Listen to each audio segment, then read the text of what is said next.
Next chapter के लिए 150 likes कर देना। अगले दिन अंकिता अपने भाइयों के साथ स्कूल में दाखिल हुई, लेकिन उसे निराशा हुई। इस बार किसी ने उसका गर्मजोशी से बात नहीं की। हर कोई परेशान दिख रहा था और कई स्टूडेंट तो आए ही नहीं। वह अदिति के पास गई, लेकिन उसे पता चला कि अदिति के चेहरे पर थप्पड़ का साफ निशान था। सभी को क्या हो रहा है अदिति? मैं केवल एक दिन के लिए एब्सेंट थी। अब हर कोई बुरे मूड में क्यों लग रहा है? अंकिता ने परवाह करने का नाटक किया। क्या इन लोगों ने मुझे आते नहीं देखा? तुम लोग मुझे हेलो करने की पहल करना भी नहीं जानते, फिर भी मेरे परिवार के करीब आने का सपना देख रहे हैं। क्या मजाक? उसने मन ही मन सोचा। अंकिता, क्या तुमने नहीं कहा कि तुम वर्मा फैमिली की फेवरेट पर्सन हो? फिर तुम्हारी फैमिली हमारे खिलाफ केस करने के लिए अनुप्रिया की मदद क्यों कर रही है? अदिति को लगा कि वर्मा फैमिली ने ऐसा किया है। आखिरकार उसे विश्वास नहीं था कि अनुप्रिया जैसे देहाती के पास स्कूल पर केस करने की हिम्मत और फाइनेंशियल रिसोर्स होंगे। केस? क्या उसने तुम लोगों पर केस किया? जो कुछ चल रहा था उस पर विचार करते हुए अंकिता के एक्सप्रेशन बदल गई। क्या यह तुम्हारी फैमिली नहीं है जो अनुप्रिया की मदद कर रहा है? अदिति ने पूछा।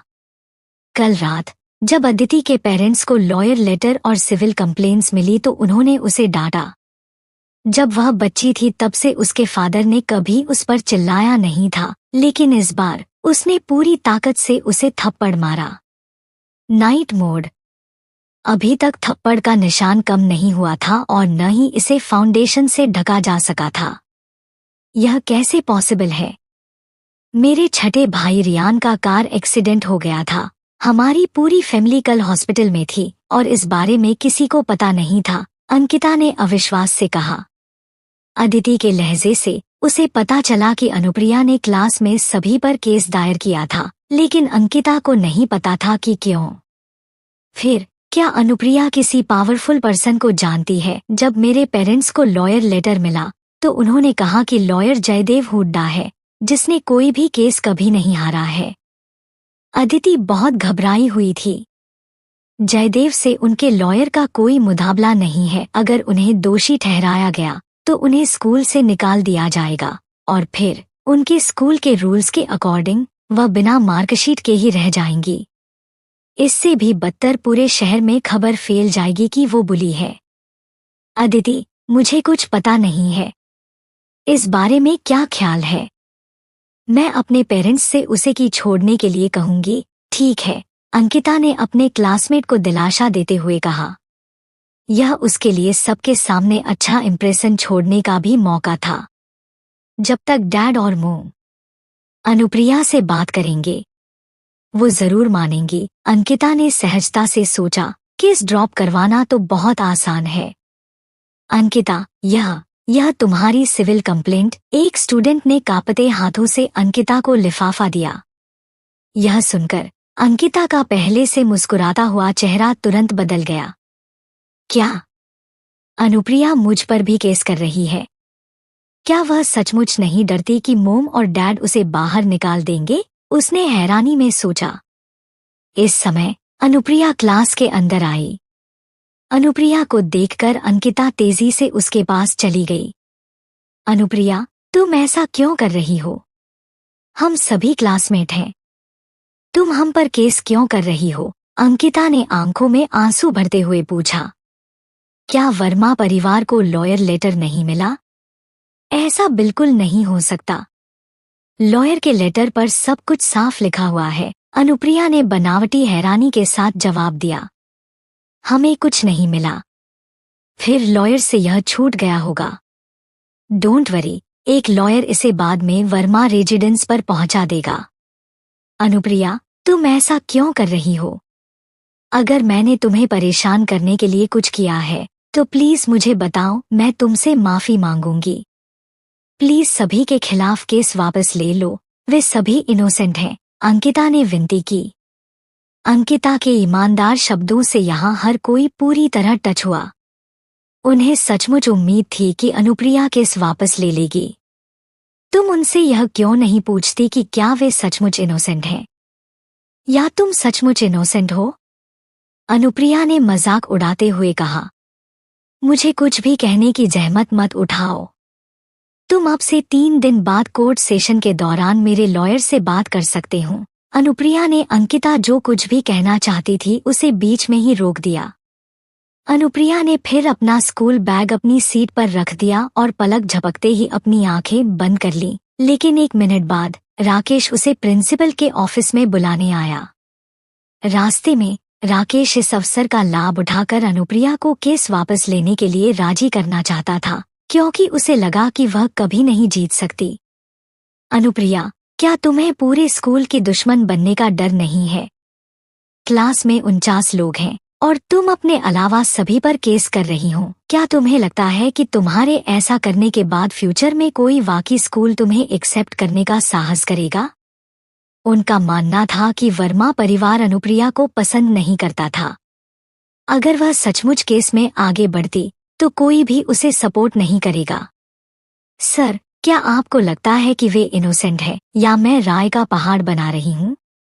अनुप्रिया ने चिड़चिड़ापन से सवाल किया। मेरा ये मतलब नहीं था। बस उनकी माफी काफी होगी। तुम अकेले अपने कारण उनका सारा फ्यूचर बर्बाद नहीं कर सकती। कुछ स्टूडेंट ऐसे हैं जिनका एनरोलमेंट सिटी यूनिवर्सिटी में हो सकता है। सर, जो कोई भी स्कूल में वायलेंस करता है और अपने क्लासमेट को लंबे समय तक परेशान है, वह सिटी जैसी यूनिवर्सिटी में जाने के लायक नहीं है। क्या होगा जब वर्मा फैमिली को पता चलेगा वकील के भेजे लिफाफे? चैप्टर 22। राकेश को नजरअंदाज करते हुए अनुप्रिया प्रिंसिपल ऑफिस में पहुंची और दरवाजा खोल दिया। ओह अनुप्रिया, तुम आ गई हो। प्रिंसिपल झट से खड़े हुए और उससे मिलने के लिए आगे बढ़े। आप मुझसे क्यों मिलना चाहते हैं, sir? Anupriya, I can't believe you. तुमने मुझे क्यों नहीं बताया कि तुम मेरे स्कूल में हो? साथ ही तुमने मेरे दिए गए रिकमेंडेशन लेटर का इस्तेमाल क्यों नहीं किया? अनुप्रिया ने इस स्कूल में एडमिशन लिया, लेकिन उसने उसके रिकमेंडेशन लेटर का इस्तेमाल नहीं किया। उन्हें कल ही अपनी जांच से पता चला कि अनुप्रिया वर्मा परिवार की खोई हुई बच्ची थी, लेकिन ऐसा लगता था कि घर लौटने के बाद से ही उसका वेलकम नहीं किया गया था।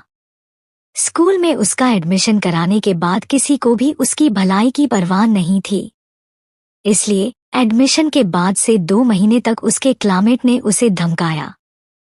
प्रिंसिपल को कल वीडियो और उसमें मिले फैक्ट्स को देखकर शर्मिंदगी महसूस हुई। उनका हमेशा मानना था कि उनका स्कूल बहुत प्यारा था। कम से कम उनका मानना था कि स्टूडेंट शांति से रहते हैं, लेकिन रियलिटी इससे बहुत दूर थी। जैसा कि बाद में पता चला, जिस स्टूडेंट को वह पसंद करते हैं उसे उनके स्कूल में धमकाया गया था। आपको बताने को क्या है? आपको भी अब पता चल गया है, नहीं? प्रिंसिपल ने झिझकते हुए कहा। अनुप्रिया, क्या तुम जयदेव को केस वापस लेने के लिए कह सकती हो? मेरे लिए एक प्रिंसिपल को डिफेंडेंट बनना सच में।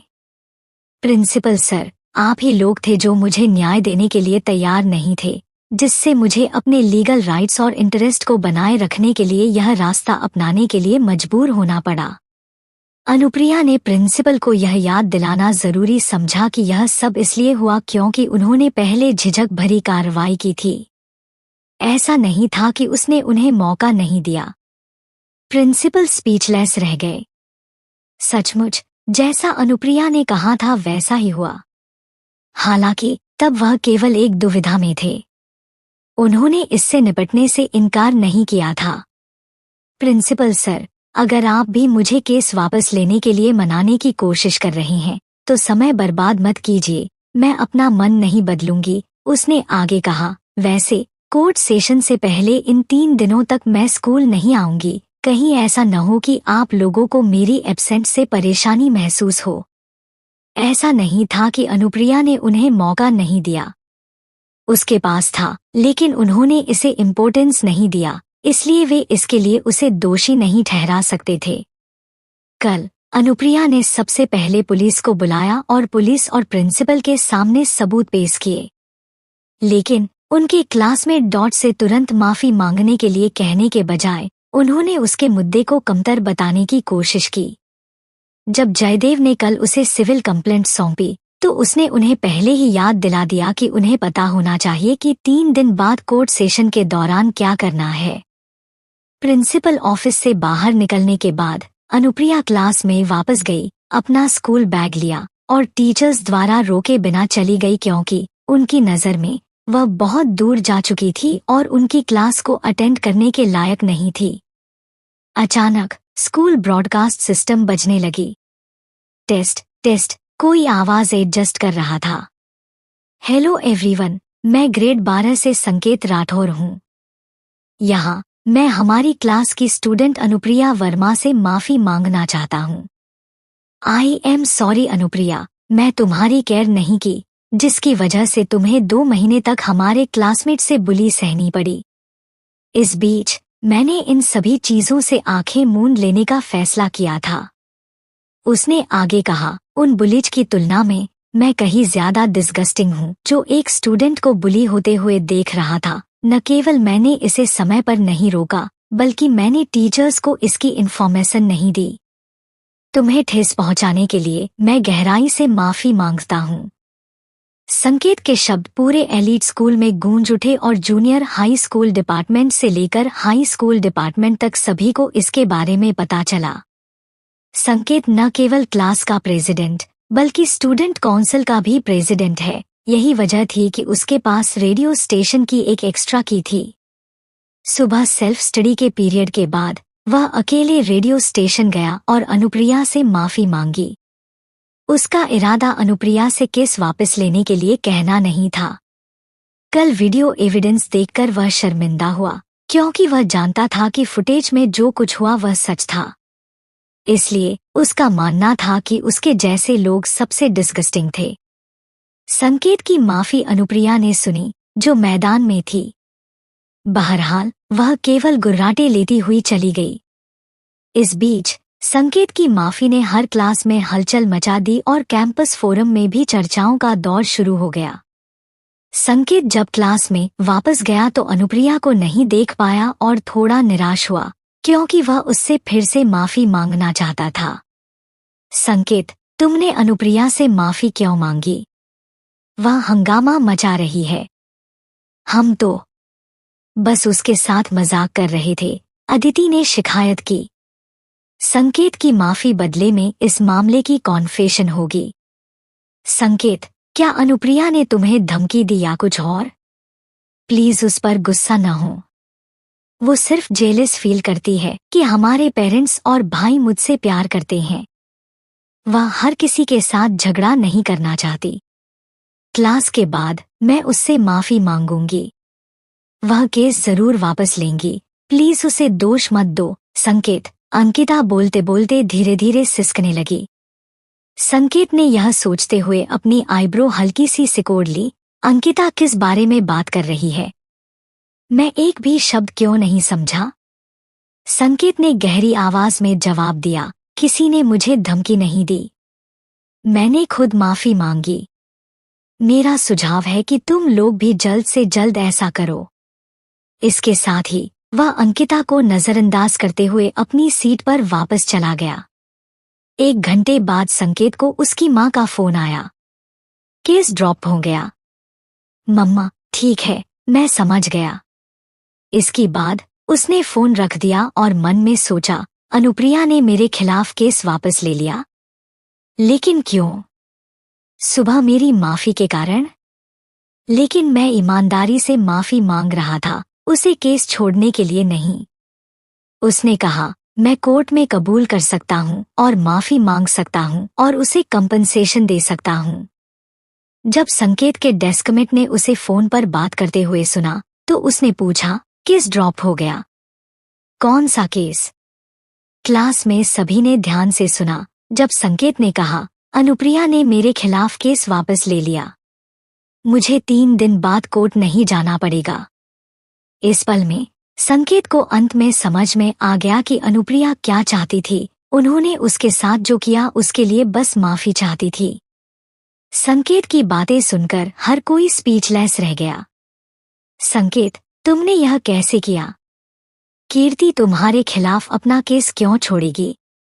यहाँ तक कि अंकिता को भी इस पर विश्वास नहीं हो रहा था। उसने सोचा, क्या वह हर किसी पर केस नहीं कर रही है? वह अब केवल संकेत के खिलाफ आरोप क्यों हटा रही है? संकेत ने जवाब दिया, मुझे नहीं पता। चैप्टर 23। अंकिता सिविल कंप्लेंट लेकर घर आई। जब वह दरवाजे पर थी तो उसने अपना मूड ठीक किया। जब वह वर्मा रेजिडेंसी में दाखिल हुई तो उसने रोने से अपनी आंखें लाल कर ली थी। ऐसा लग रहा था कि वह काफी देर तक सिसक रही थी। जैसे ही कामिनी ने अपनी बेटी की ये हालत देखी तो उसने चिंता से पूछा, अंकिता, क्या हुआ? ओह हनी, तुम क्यों रो रही हो? कामिनी बेहद चिंतित महसूस कर रही थी। उसे चिंता थी कि शायद अंकिता को स्कूल में धमकाया गया होगा। अनुप्रिया मुझे पसंद क्यों नहीं करती? यह ठीक था अगर वह मुझे पसंद नहीं करती है, लेकिन अपने क्लासमेट से नफरत करना बहुत ज्यादा है। उसने कल क्लास के सभी स्टूडेंट के खिलाफ लीगल एक्शन लिया। मेरे बहुत से क्लासमेट इज्जतदार फैमिली से आते हैं। मुझे फिक्र है कि वे अपना गुस्सा हम पर निकाल सकते हैं। मुझे पता है अनुप्रिया मुझे पसंद नहीं करती। मैं जानती हूँ कि 18 साल तक उसके जीवन की जिम्मेदारी लेना मेरी गलती हो सकती है, लेकिन मैं तब छोटी थी और कुछ भी नहीं समझती थी। अगर मुझे पता होता कि इससे वह दुखी हो जाएगी तो मुझे तब चले जाना चाहिए था जब आप और डैड उसे वापस लेकर आए थे। इतना कहकर अंकिता फूट फूट कर रोती रही। कामिनी की नज़र में उसकी अनमोल बेटी ने बड़ी शिकायतें सहन की थी। उसकी आवाज सुनकर लिविंग रूम घर में अंकिता के सभी भाई आ गए। अपनी छोटी बहन को इस तरह संकट में देखकर उन सभी में उसे प्रोटेक्ट की प्रबल इच्छा महसूस हुई और वे अंकिता को परेशान करने के लिए जिम्मेदार इंसान का सामना करने के लिए तैयार थे। अंकिता, क्या हुआ? मुझे बताओ। मैं इसे सुलझाने में तुम्हारी मदद करूंगा, अविनाश ने धीरे से कहा और अंकिता के पास गया और उसे धीरे से गले लगाया। अविनाश भाई, प्लीज अनुप्रिया को मनाने में मेरी मदद करें। उसने न केवल हमारी क्लास के सभी स्टूडेंट पर बल्कि मुझ पर भी केस किया। क्या वह मुझसे बहुत नफरत करती है? मैं बस अपने पेरेंट्स और भाइयों से प्यार करती हूँ और आप सभी से अलग नहीं होना चाहती। अगर वह केस वापस ले सकती है तो मैं जाने को तैयार हूँ। मैं अब 18 साल की हूँ और अपने दम पर खड़ी हो सकती हूँ। इतना कहते ही अंकिता के कंधे पर झुक गई और रोने लगी। अविनाश ने नर्म आवाज में कहा, अंकिता, प्लीज रोना बंद करो। इससे मेरा दिल टूट जाता है। क्या तुम इस मामले को मुझ पर छोड़ सकती हो? रियली? क्या आप अनुप्रिया से केस वापस लेने के लिए कह सकते हैं? मैं नहीं चाहती कि मेरे सभी क्लासमेट उसे निशाना बनाएं। अंकिता ने ऐसा दिखावा कि जैसे उसे अभी भी अनुप्रिया की फिक्र है। उसकी इस तरह की बातें सुनकर अविनाश को लगा कि अनुप्रिया मतलबी है। जितेश ने उसे दिलासा दिया, डोंट वरी अंकिता। अविनाश ने कहा कि वह इसे संभाल लेगा, सब कुछ ठीक हो जाएगा। हाँ, अविनाश पर विश्वास करो। अंकिता, रोना बंद करो। अगर तुम बहुत रोगी तो सुंदर नहीं लगोगी, रोहन ने कहा। तभी अंकिता आंसुओं के बीच मुस्कुराते हुए प्यार से बोली, थैंक यू। अंकिता ने सिविल कंप्लेंट्स अविनाश को दे दी, जिन्होंने इसे पढ़ने की जहमत उठाए बिना तुरंत इसे फाड़ दिया। यह देखकर बटलर को याद आया कि सुबह उसे एक लिफाफा मिला था, लेकिन वह इतना बिजी था कि उसने इसे खोला नहीं। मिस्टर अविनाश, मुझे आज सुबह एक लिफाफा मिला। ऐसा लगता है कि यह वैसा ही है जैसा मिस अंकिता लाई थी, बटलर रॉबर्ट ने कहा। इसे मुझे दे दो। रॉबर्ट पीछे हट गया और मिलरूम से लिफाफा ले आया। लिफाफे के अंदर एक लॉयर लेटर और एक सिविल कंप्लेंट थी। अविनाश को सिविल कंप्लेंट में कोई दिलचस्पी नहीं थी। चूंकि उसने अनुप्रिया को अपना केस वापस लेने के लिए मनाने की योजना बनाई थी, इसलिए इसे पढ़ना कोई मायने नहीं रखता था। हालांकि लॉयर लेटर पर लोगों ने उसे परेशान कर दिया, जिस पर शेखावत लॉ ग्रुप लिखा। जयदेव शेखावत, जयदेव यह मामला क्यों ले रहा है? अविनाश ने सोचा, यहाँ तक कि उसने सभी सिविल कंप्लेंट का ड्राफ्ट भी खुद तैयार किया। अविनाश ने थोड़ी देर के लिए अंकिता को दिलासा दिया और फिर स्टडी रूम में चला गया। अंकिता ने सोचा, मुझे देखो अनुप्रिया, तुम मुझे कैसे हरा सकती हो? डैड, मोम और हमारे भाई हमेशा मेरे रहेंगे। मैं वर्मा परिवार की सच्ची बेटी हूँ, तुम बस कुछ भी नहीं। अविनाश स्टडी रूम में लौटा और जयदेव का नंबर डायल किया। उसने पहले उसे एक मामला सौंपने की कोशिश की थी, लेकिन जयदेव ने इसे लेने में बहुत कम दिलचस्पी दिखाई थी। फोन जल्द ही कनेक्ट हो गया।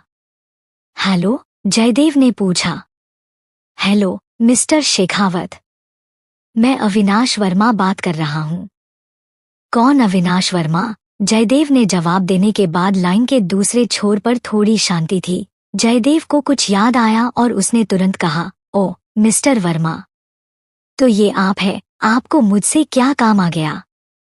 मुझे इन्फॉर्म किया गया है कि आपने मेरी फैमिली से एक केस लिया है मिस्टर शेखावत। मैं माफी मांगता हूँ। मेरी बहन ने, जो अभी भी छोटी और नादान है, आपको बेकार के केस के लिए परेशान किया है।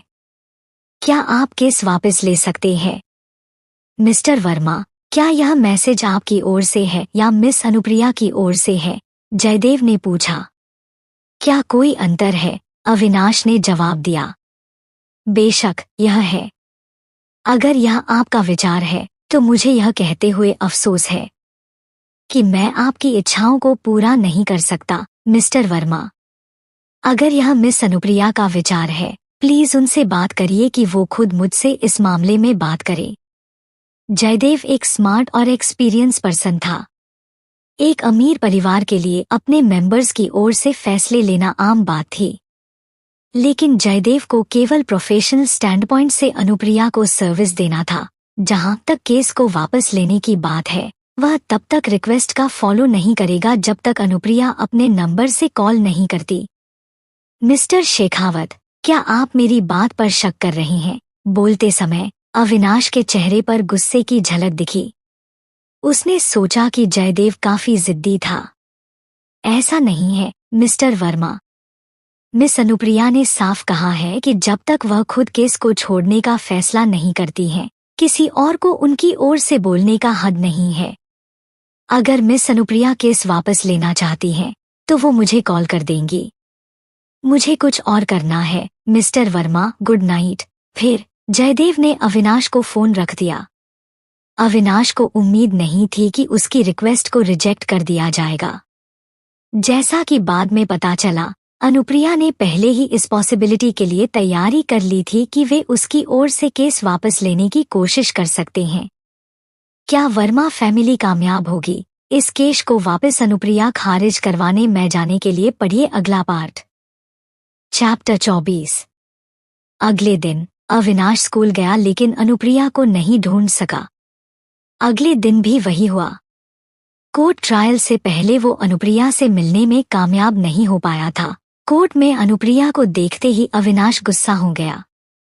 यह बदतमीज लड़की, उसकी छिपने की हिम्मत कैसे हुई?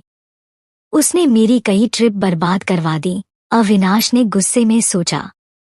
तुम कहाँ थी?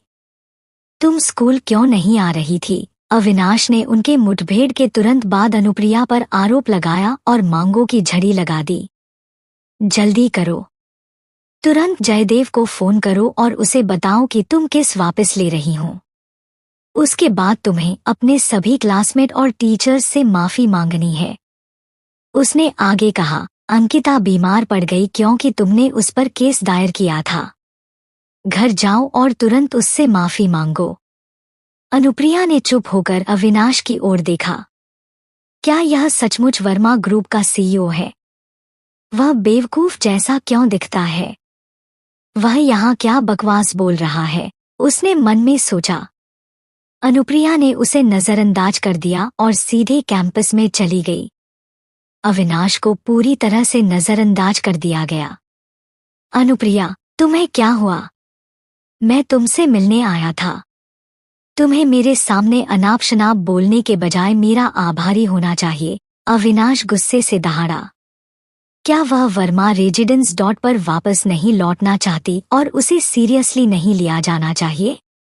मैं उसकी इच्छा पूरी कर सकता हूँ, उसने सोचा। एक बार अनुप्रिया ने केस वापस ले लिया और वर्मा रेजिडेंस पर लौट आई तो अविनाश सबक सिखाने किसी जंगल में भेज देगा। अनुप्रिया ने कहा, मिस्टर वर्मा, क्या आप अपने दिन के सपने में खो गए हैं? आप इस जगह पर ऐसी बकवास क्यों कर रही हैं? क्या आप सुन भी रहे हो कि आप क्या कह रहे हो? जयदेव को तुरंत कॉल करो और उसे बताओ कि तुम केस वापस लेना चाहती हो, क्या चाहते हैं। तुम्हें क्या लगता है कि तुम दूसरों पर केस करने वाली कौन हो? अपने आप को बेवकूफ मत बनाओ।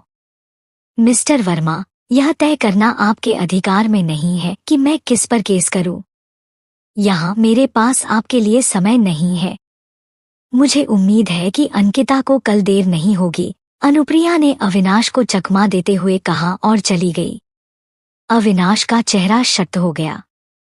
चूंकि अनुप्रिया ने उसकी सलाह मानने से इनकार कर दिया, इसलिए उसके पास बलपूर्वक तरीके का सहारा लेने के अलावा कोई ऑप्शन नहीं था। अगर वह गायब हो जाती और अदालत में मौजूद नहीं हो पाती तो केस आगे नहीं बढ़ाया जा सकता। अनुप्रिया ने स्कूल से रिव्यू मटेरियल लिया और स्कूल छोड़ दिया। लेकिन जैसे ही वह स्कूल के गेट पर पहुंची, उसे लोगों ने घेर लिया। कुल 8 लोग थे। लीडर ने अश्लील ढंग से कहा, लड़की, हमारे साथ आओ। अगर मैं नहीं आऊं तो क्या होगा? अनुप्रिया ने सोचा कि इन लोगों को अपने दिमाग की जांच करानी चाहिए, क्योंकि उनमें दिन के उजाले में स्कूल गेट के ठीक सामने एक लड़की का अपहरण करने की हिम्मत थी। क्या वे सोचते हैं कि वे लोकल बिगविग हैं और कोई उन्हें सजा नहीं दे सकता? वह चुपचाप बोली, अगर तुम वैसा नहीं करती जैसा मैं कहता हूँ तो तुम्हें चोट पहुंचाने के लिए हमें दोष मत देना। लीडर ने अपना हाथ हिलाया और अपने लोगों को अनुप्रिया को लेने के लिए आगे आने का इशारा किया। अनुप्रिया के होठों पर सरकास्टिक मुस्कान फैल गई। उसे लड़ाई में लगे काफी समय हो गया था। अनुप्रिया के आसपास कुछ लोग उसे पकड़ने के इरादे से एकत्र हुए, लेकिन उसने लचीले ढंग से उन्हें चकमा दे दिया। एक आदमी की आंखों में कातिलाना चमक चमक उठी। उसने अनुप्रिया पर अपने हाथ में स्टील की छड़ी घुमाई, लेकिन अनुप्रिया इससे बच निकली और तेजी से एक पावरफुल किक से जवाबी कार्रवाई की। किडनैपर को रबर की गेंद की तरह उड़ते हुए जोर से जमीन पर गिरा दिया गया। उस आदमी की आंखें मुड़ गईं और उसका शरीर शिथिल हो गया और वह बेहोश हो गया। यह देखकर लीडर दंग रह गया। क्या मिस्टर वर्मा ने यह नहीं कहा कि वह एक कमजोर लड़की थी? लेकिन अनुप्रिया ने आसानी से एक लात मारकर उसके एक आदमी को बेहोश कर दिया। वह पल भर के लिए घाटे में था। सब लोग जाकर उसे एक साथ ले आओ। बाकी 7 किडनैपर्स एक के बाद एक अनुप्रिया पर अपनी स्टील की छड़ें घुमाते हुए आगे आए। घटनास्थल पर अफरातफरी मच गई। आह! आह! तीखी चीखों की एक आवाज हवा में गूंज उठी। ज्यादातर लोगों ने कभी सोचा भी नहीं होगा कि स्कूल के गेट पर ऐसा सीन सामने आएगा। सभी किडनैपर्स को एक एक करके जमीन पर गिरा दिया गया। करीब से जांचने पर कई चेहरों पर स्टील की छड़ियों की छाप देखी जा सकती है। यह अनुमान लगाया गया कि अपनी अराजक झड़प में उन्होंने अनजाने में अपने ही साथियों को नुकसान पहुंचाया। अनुप्रिया ने लीडर की बाह पर कदम रखा और उसकी ओर देखते हुए पूछा, मुझे बताओ कि तुम्हें यहाँ किसने भेजा है? इतना घमंडी मत बनो। अगर तुम में हिम्मत है तो मुझे जाने दो। ऐसा लग रहा था कि लीडर अपनी हार एक्सेप्ट नहीं कर पा रहा था। क्या तुम हारने पर भी चिल्लाओगे? अनुप्रिया ने सोचा कि वह आदमी जरूर ही बेवकूफ होगा। तुम्हारे पास 2 ऑप्शन हैं। या तो तुम मुझे बताओ कि तुम्हें यहाँ किसने भेजा है, या मैं पुलिस को बुलाऊंगी और तुम्हें खुद बताने को कहूंगी। चुनाव तुम्हारा है। लीडर अचानक चुप हो गया क्योंकि वे जेल नहीं जाना चाहते थे। वह और उसके दोस्त हाल ही में जेल से रिहा हुए थे। पहले तो उनकी ऐसी गतिविधियों में शामिल होने का कोई इरादा नहीं था, लेकिन शौर्य ने उन्हें बहुत ज्यादा पैसा दिया।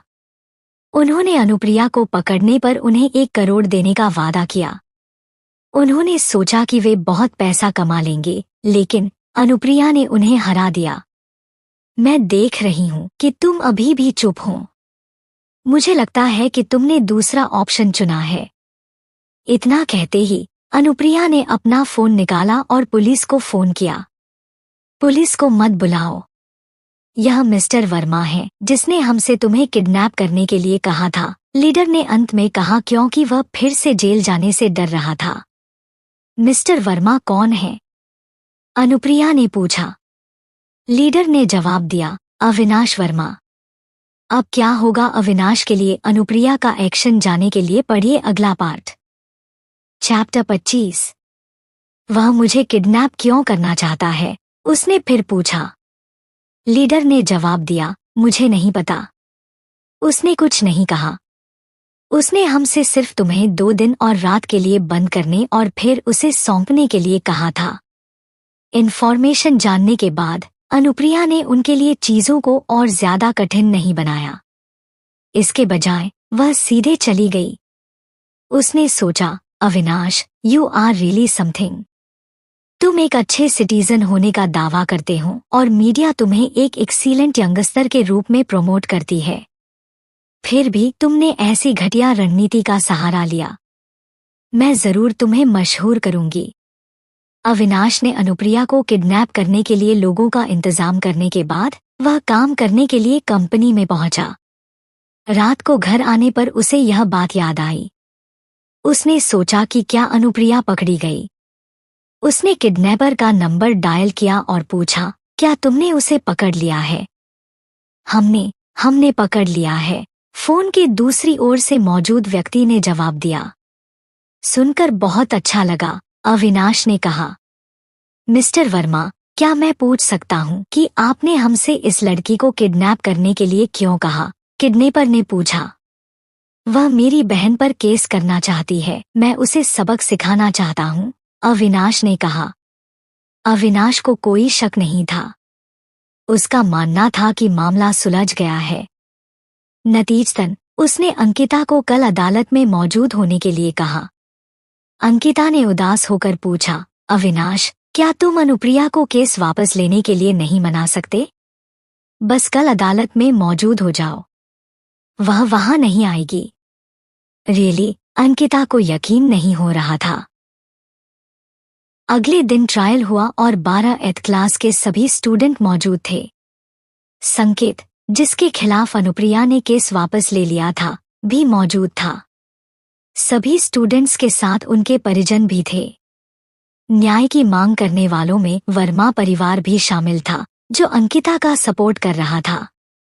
वे घर पर कैसे रह सकते थे जबकि उनकी प्यारी बेटी पर केस दायर किया था? लेकिन उन्हें ज्यादा चिंता नहीं हुई क्योंकि अविनाश ने मामला सुलझा लिया था। 9 बजे जैसे ही अदालत का सेशन शुरू हुआ, जज के पैनल ने अपनी सीट संभाली और दोनों पक्षों के वकील मौजूद थे। Anupriya, please make your statement. लेकिन कोई रेस्पॉन्स नहीं हुई। अविनाश मुस्कुराहट के साथ परिवार और दोस्तों के साथ बैठा हुआ था। अनुप्रिया के आने का कोई रास्ता नहीं है, उसने सोचा। अनुप्रिया वर्मा, जज ने फिर पूछा। इस बार भी कोई जवाब नहीं आया। जयदेव, आपके क्लाइंट कहाँ है? जज ने पूछा। Your honour, please give us a moment. मेरा क्लाइंट 1 मिनट में यहाँ आएगा, जयदेव ने जवाब दिया। विरोधी वकील ने कहा, क्या मजाक है? प्रोटोकॉल के अकॉर्डिंग अगर वादी समय पर मौजूद नहीं होता है तो इसे कंसीडिंग माना जाएगा और वादी से अपेक्षा की जाती है कि वह केस वापस ले ले और मेरे क्लाइंट से माफी मांगे। डेडलॉक में जज को किसी फैसले पर पहुंचना चैलेंजिंग लगा। अनुप्रिया के लगभग 10 मिनट देर से होने के कारण प्रोटोकॉल के अकॉर्डिंग एडजर्नमेंट की घोषणा करने या वादी को अपना मामला वापस लेने के लिए मानने की संभावना थी। नतीजतन जज ने कहा, मैं घोषणा करता हूं। तभी दरवाजा चरमरा कर खुला और कोई अंदर आया। यह अनुप्रिया थी। उसने दरवाजा खोला और ठीक उसी समय अंदर चली गई जब जज केस को एडजॉर्न करने वाले थे। अनुप्रिया को देखकर अविनाश हैरान रह गया। उसके चेहरे पर हैरानी ने उसके विचारों को उजागर कर दिया।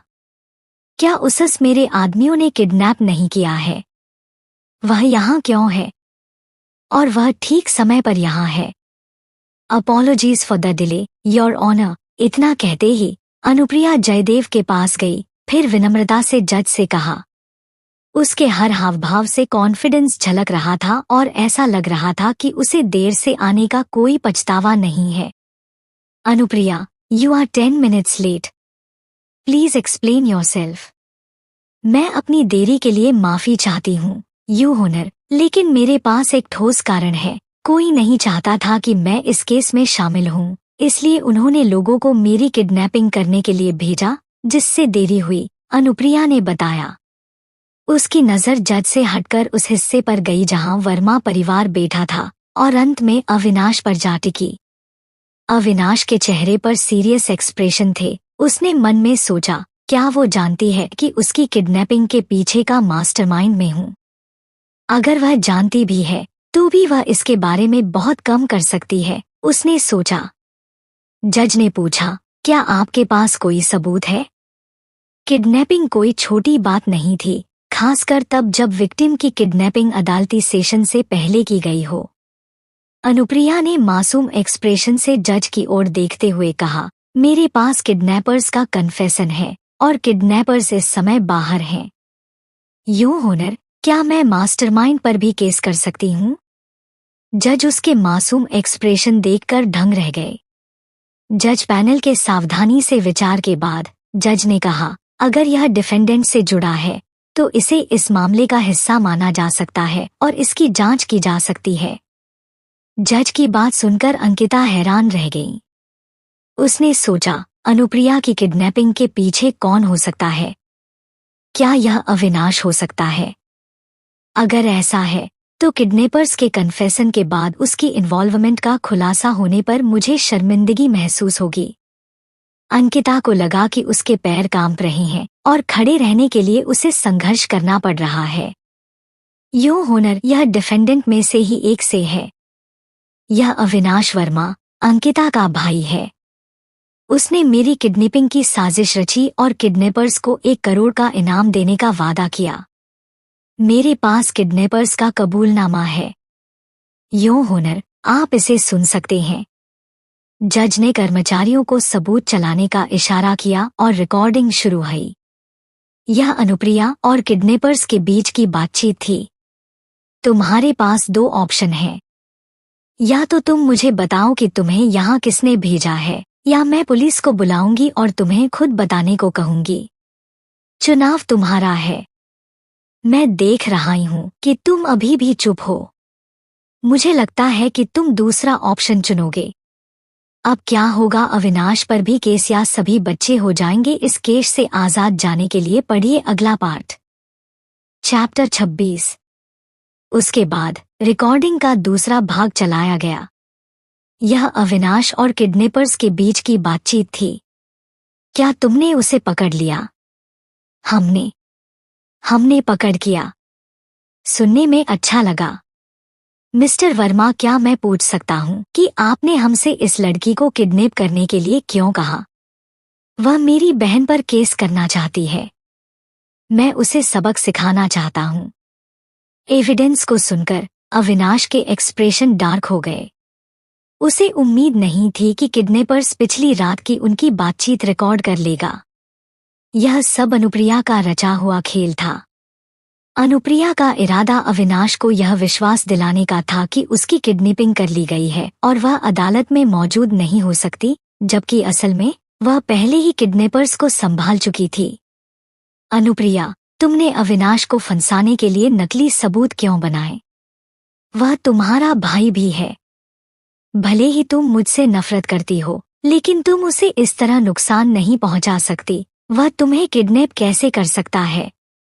अंकिता बोलने वाली पहली महिला थी जिसने किडनैपिंग के बारे में किसी भी तरह की जानकारी होने से इनकार किया और कहा कि पूरी योजना अनुप्रिया द्वारा रची गई थी।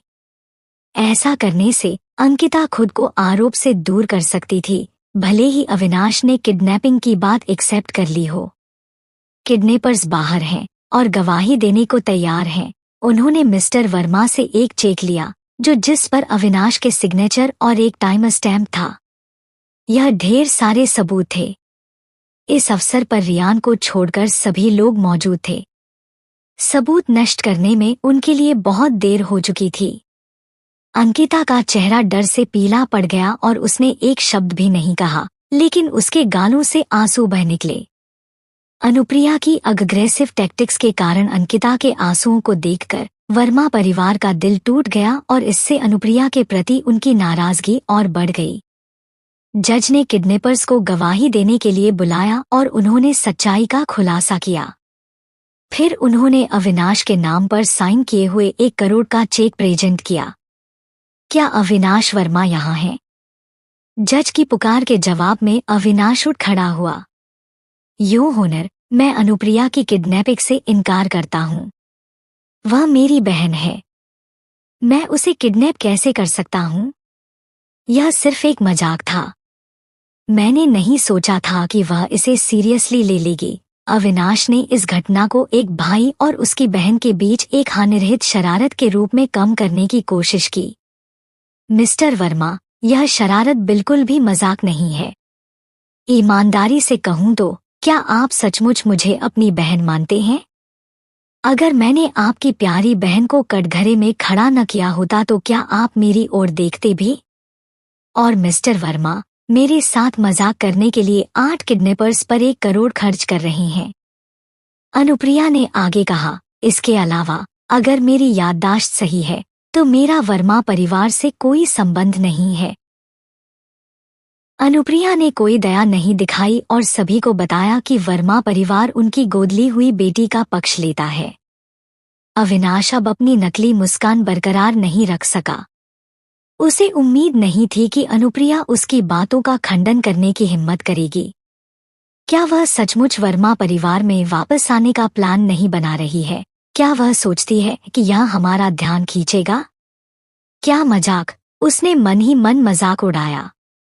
बेतुके रूप से अविनाश ने एक चिंतित बड़े भाई की भूमिका निभाई, जिसने अनुप्रिया को जज की मौजूदगी में केस वापस लेने की सलाह दी। अनुप्रिया, अपने क्लासमेट के खिलाफ कानूनी कार्रवाई करना गलत है।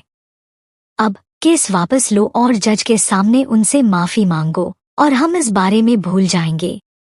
अविनाश की बेतुकी याचिका के जवाब में जयदेव ने सवाल किया, मिस्टर वर्मा, आपने मुझे धमकी दी थी और मुझे अपनी क्लाइंट मिस अनुप्रिया के नाम पर केस वापस लेने के लिए कहा। क्या आप मुझे इस मांग के पीछे का कारण बता सकते हैं? जयदेव की पूछताछ से कोर्टरूम में हलचल मच गई। सभी को वर्मा परिवार द्वारा जयदेव को धमकाना बेतुका लगा।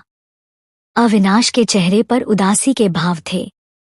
उसने सोचा, डैम इट, जयदेव अदालत में ऐसा कैसे कह सकता था?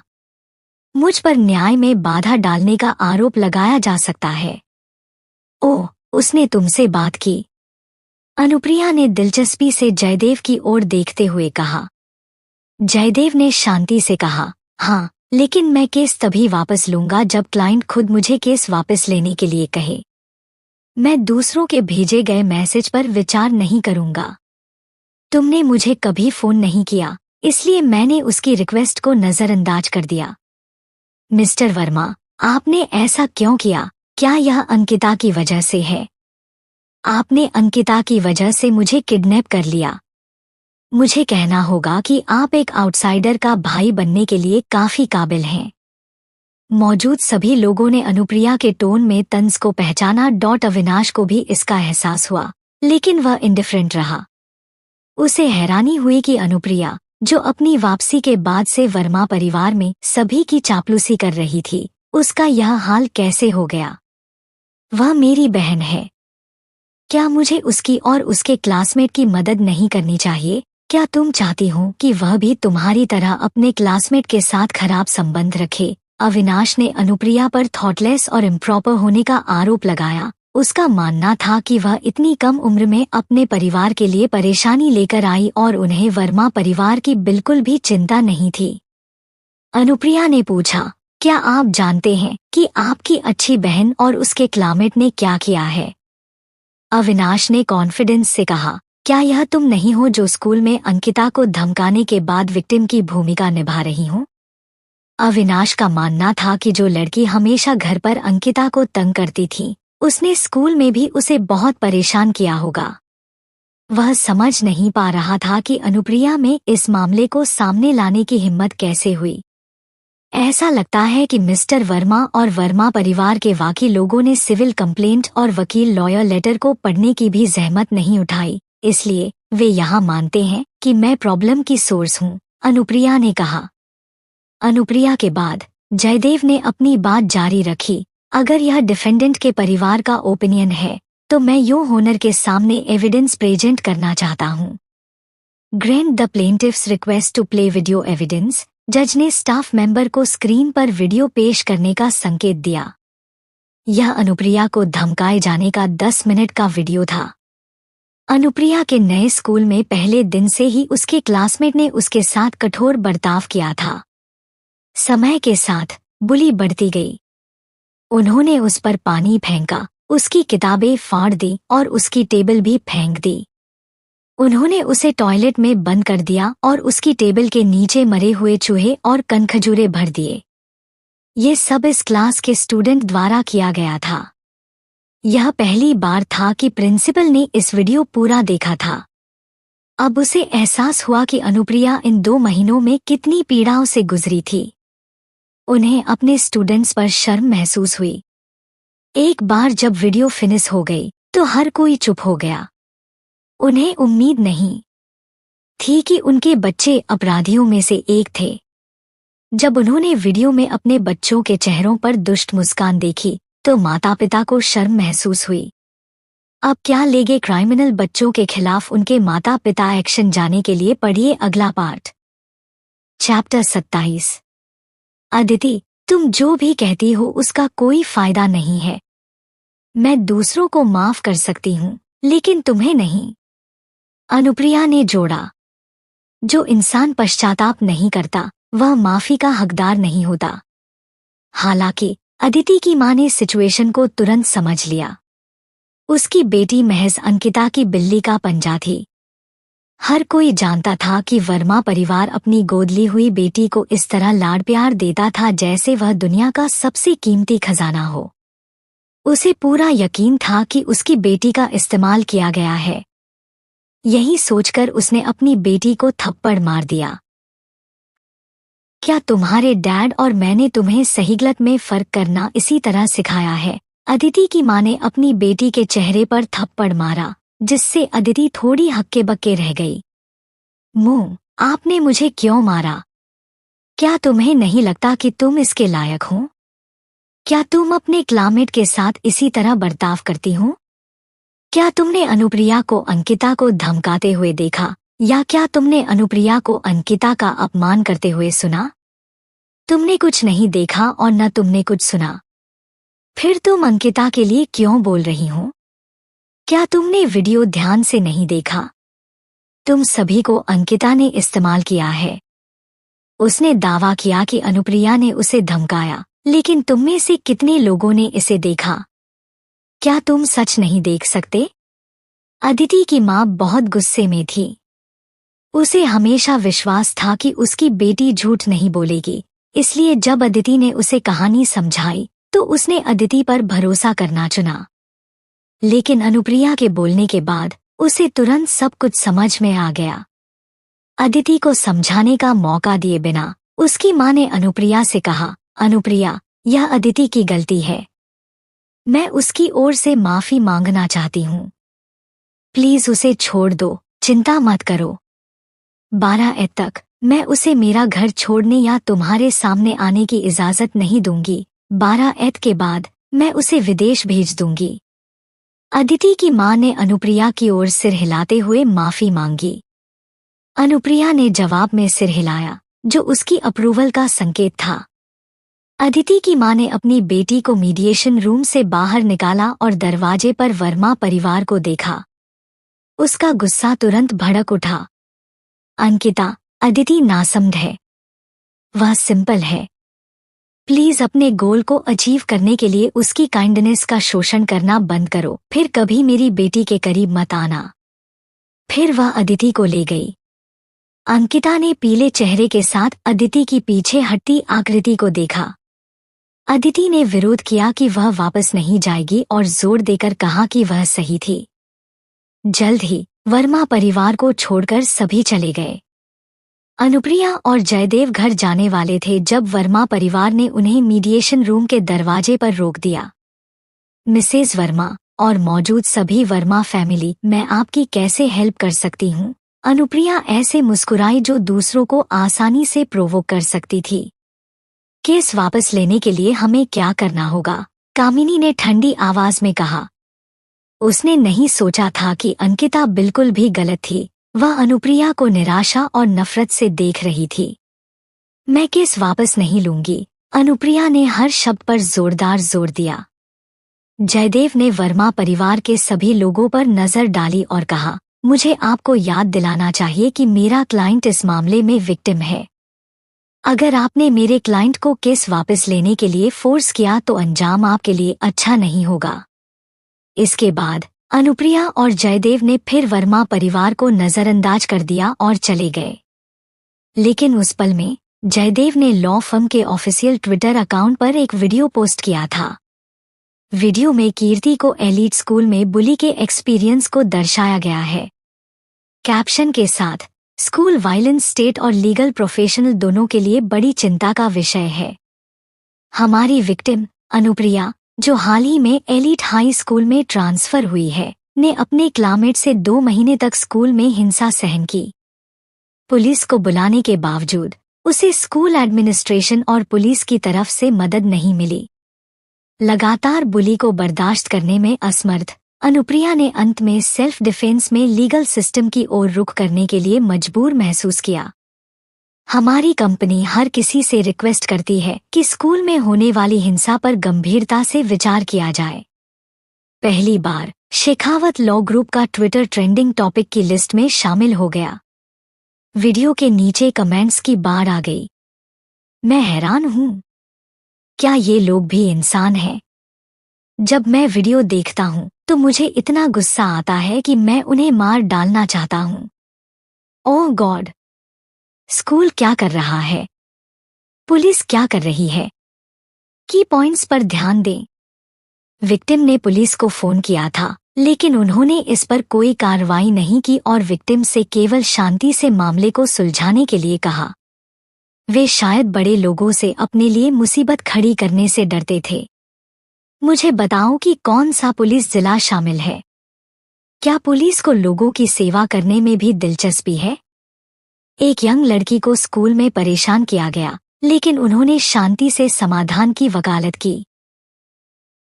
उस पुलिसकर्मी को कड़ी फटकार लगाई जानी चाहिए जो उस समय ड्यूटी पर था। इन स्टूडेंट को क्या दिक्कत है? अनुप्रिया ने ऐसा क्या किया कि उन सभी ने उसे निशाना बनाया? स्कूल में हिंसा का कोई कारण नहीं है, लेकिन ये लोग अपने मजे के लिए लोगों को बुली करना पसंद करते हैं। क्या स्कूल अपने स्टूडेंट को इसी तरह पढ़ाते हैं? मुझे कुछ इन्फॉर्मेशन पता है। मैं इसी स्कूल से हूँ, लेकिन मैं नया हूँ। कुछ दिन पहले विक्टिम का एक क्लासमेट रेडियो स्टेशन पर माफी मांगने आया था। यह उनकी क्लास का प्रेसिडेंट था। अब इस ट्विटर से क्या मुसीबत आएगी? वर्मा फैमिली के लिए जाने के लिए पढ़िए अगला पार्ट।